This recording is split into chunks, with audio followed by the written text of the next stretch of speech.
Hi everyone, it's currently here to the special screening of Dugong Buhay.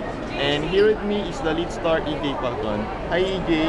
Hi. Yes, so bali si EJ, yung siya yung lead star dito. And makikita natin yung kaibahan ng role niya sa mga previous TV series. So makikita natin more action and more martial arts. So EJ, ano po yung mga training na pinagdaanan mo to come up with this kind of role?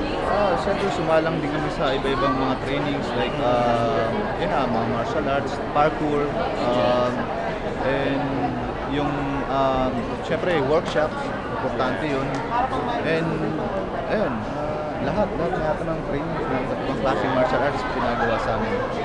Sa lahat ng mga TV series na ginampanan mo, ano yung masasabi yung pinaka-challenging at pinakamahirap Sa ngayon, ito pa lang itong Dugong Buhay kasi more on action drama. So Yes. habang nagpa-fight scene ka, umaarte ka. Yun yung pinakamabigat. Sa yung role talaga napaka-challenging. Yeah. Yes. And this TV series also opened up for a new career for you as well because nakikilala ka na ngayon in terms of action, not only drama.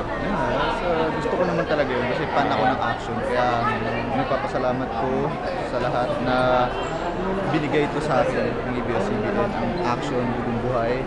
Ayun po, pinagpapasalamat ko talaga sa kanila yun.